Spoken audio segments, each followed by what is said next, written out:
Hello ചങ്ങായിമാരെ, big ബോസിന്റെ പുതിയൊരു അപ്ഡേഷനിലേക്ക് എല്ലാവർക്കും സ്വാഗതം. ആദ്യമായി ചാനൽ കാണുന്നവർ സബ്സ്ക്രൈബ് ചെയ്യുക, സപ്പോർട്ട് ചെയ്യുക. അപ്പം നേരെ വീഡിയോയിലോട്ട്.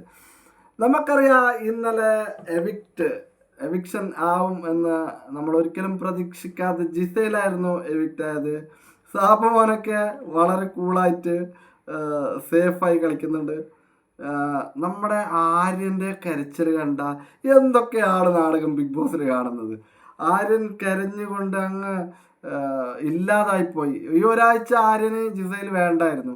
അതിനു മുമ്പൊക്കെ ഗെയിമിൻ്റെ ഒരു നല്ല ഒന്ന് റെഡിയായി നിൽക്കാൻ വേണ്ടിയിട്ട്, അവൻ ഔട്ടാവാതെ പിടിച്ച് നിൽക്കാൻ വേണ്ടിയിട്ട് ജിസേലിനെ മാക്സിമം യൂസ് ചെയ്ത്, എന്നിട്ട് പ്രേക്ഷകരുടെ മുമ്പിൽ ജിസേലിനെ തന്നെ ഇട്ട് കൊടുത്തു എന്ന് വേണമെങ്കിൽ പറയാം. ആ ഒരു അവസ്ഥയായിരുന്നു ഇന്നലെ നമുക്ക് കാണാനുണ്ടായ ഒരു അവസ്ഥ. ഇന്നിപ്പോൾ ഇതാ നോമിനേഷനുമായി. ഇന്നത്തെ നോമിനേഷനിൽ ഏറ്റവും കൂടുതൽ വോട്ട് കിട്ടുന്നത് ഷാനവാസാണ് എന്നാണ് അറിയാൻ പറ്റിയത്. ഷാനവാസിനെ നോമിനേഷൻ കിട്ടാൻ കാരണം, ഒന്നാമത് ജയിലിൽ ഒരുപാട് പ്രശ്നങ്ങളായി. ബിന്നിയോട് എടി പോടി എന്നുള്ള, ബിന്നിയോട് ലക്ഷ്മിയോടെ ഒക്കെ എടി പോടി എന്നുള്ള വിളി, അവർ രണ്ടുപേരും ഷാനവാസിനെ നോമിനേഷൻ ചെയ്യുന്നുണ്ട്. അതുപോലെ വളരെ വലിയൊരു കാര്യം എന്ന് പറഞ്ഞാൽ നമ്മുടെ അനീഷ് ഷാനവാസിനെ നോമിനേഷൻ ചെയ്യുന്നുണ്ട്. കാരണം ഷാനവാസ് ഫുഡിൻ്റെ ഇതിൽ ചെറിയ പ്രശ്നം ഉണ്ടായിരുന്നല്ലോ, അത് തന്നെയാണ് കാരണം പറയുന്നുള്ളത്. പക്ഷെ അനീഷിൻ്റെ ഒരു കാര്യം എന്ന് പറഞ്ഞാൽ, സുഹൃത്തായാലും ഞാൻ നോമിനേറ്റ് ചെയ്യേണ്ടവർ നോമിനേറ്റ് ചെയ്തിരിക്കും. അതാണ് നമ്മുടെ അനീഷ്. അപ്പോൾ അനീഷ് ഇപ്രാവശ്യം കപ്പ് തൂക്കും എന്നുള്ളതിൽ ഒരു സംശയമില്ല. കാരണം ജെന്യുവിനായിട്ടാണ് കളിക്കുന്നത്. നമ്മളെ ഫ്രണ്ട്ഷിപ്പോ അതൊന്നും നോക്കാതെ ഷാനവാസ് ആയാലും ഷാനവാസ് അത് നോമിനേഷൻ ആവേണ്ടവർ ആവേ വേണം എന്നുള്ള രീതിക്കാണ് നമ്മുടെ അനീഷ് കളിക്കുന്നുള്ളത്. പിന്നെ ഷാനവാസിന് അങ്ങനെ ഒരു 4 വോട്ട് കിട്ടുന്നുണ്ട്. ഇന്ന് 4 വോട്ട് എന്ന് തോന്നുന്നു. അതെ, 4 വോട്ട് ഷാനവാസ് തൂക്കുന്നുണ്ട്. അപ്പോൾ ഏറ്റവും കൂടുതൽ വോട്ടോടെ ഷാനവാസ് നോമിനേഷനിൽ എന്തായാലും ഉണ്ട്. അതുപോലെ അനീഷ് ഉണ്ട്, പിന്നെ ബിന്നിയുണ്ട്. ബിന്നിനെ ഇതേപോലെ ഷാനവാസ് നോമിനേഷൻ ചെയ്യുന്നുണ്ട്. അതേപോലെ ലക്ഷ്മി ഷാനവാസ് ചെയ്യുന്നുണ്ട്. പിന്നെ ഇപ്പോൾ ഇതെല്ലാം ഒരു ശത്രുക്കൾ തമ്മിലുള്ള ഒരു കളി എന്ന രീതിയിലാണ് ബിഗ് ബോസ് പോയിക്കൊണ്ടിരിക്കുന്നത്. അവരെ സെൽഫ് കളി ആരും കളിക്കുന്നില്ല. അത് നമ്മളെ സാബുമോനെ പോലെ കുറച്ച് ആൾക്കാർ മാത്രമേ സെൽഫ് കളി കളിക്കുന്നുള്ളൂ.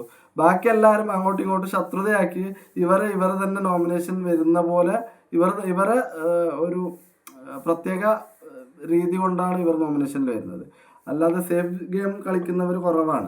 സേഫ് ഗെയിം കളിക്കുന്ന ആദ്യം കുറച്ച് കണ്ടസ്റ്റൻറ്റുകളൊക്കെ ഉണ്ടായിരുന്നു. പക്ഷെ ഇപ്പോൾ എന്ന് പറഞ്ഞാൽ മൊത്തം ശത്രുതയുടെ ഒരു രീതിയിലാണ് ഇവർ ഓരോ ആൾക്കാരും ബിഹേവ് ചെയ്യുന്നത്.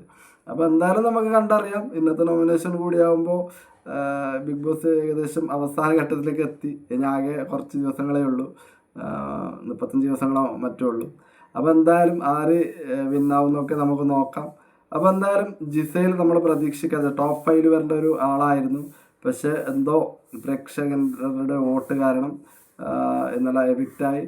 അതേപോലെ ഒനിൽ സാബും അങ്ങനെ തന്നെയാണ്. ഏകദേശം അവസാന ഘട്ടം വരെ നിൽക്കേണ്ട ഒരു വ്യക്തിയായിരുന്നു. നല്ലൊരു ഗെയിമറായിരുന്നു.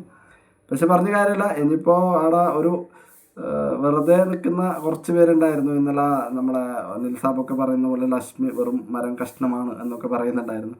അപ്പോൾ ലക്ഷ്മി, അതേപോലെ സാബുമാൻ, അടുത്ത മിക്കവാറും ഇങ്ങനെയുള്ള ആൾക്കാരാണ് ഔട്ടാവേണ്ടത്.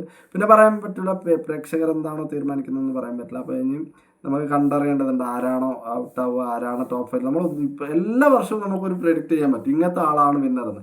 ഇപ്രാവശ്യം എന്തായാലും ഒരു അനീഷ്, അനുമോൾ, അങ്ങനെ കുറച്ച് പേരുണ്ടെങ്കിലും ഒരിക്കലും നമുക്ക് പ്രെഡിക്റ്റ് ചെയ്യാൻ പറ്റില്ല ആരായിരിക്കും ഇപ്രാവശ്യത്തെ ഒരു ബിഗ് ബോസ് വിന്നറെന്ന്. കാരണം എന്ന് വെച്ചാൽ എല്ലാവർക്കും ഒരുപോലെ ഒരു സാധ്യതയുള്ള ഒരു ഇപ്പോൾ ഷാനവാസിനുണ്ട്, അതുപോലെ ആര്യനുണ്ട്, അനീഷുണ്ട്, അങ്ങനെ എല്ലാവരും ഓരോ വ്യക്തിനെ ഞാൻ പേരെടുത്ത് പറഞ്ഞാൽ അതിലെളുപ്പം ഉള്ള 10 പേരും പേരെടുത്ത് പറയേണ്ടി വരും. ആ ഒരു രീതിക്കാണ് ഇപ്പോൾ കളി പോയിക്കൊണ്ടിരിക്കുന്നത്. എന്തായാലും നമുക്ക് ഇന്നത്തെ നോമിനേഷൻ കഴിഞ്ഞിട്ട് ഒന്നുകൂടി ഞാൻ അപ്ഡേഷൻ തരുന്നതായിരിക്കും. എന്തൊക്കെ ആവും, എന്തൊക്കെ ഇനി വരാനുള്ള കാര്യങ്ങൾ ഒക്കെ നമുക്ക് നോക്കാം. Okay, thank you.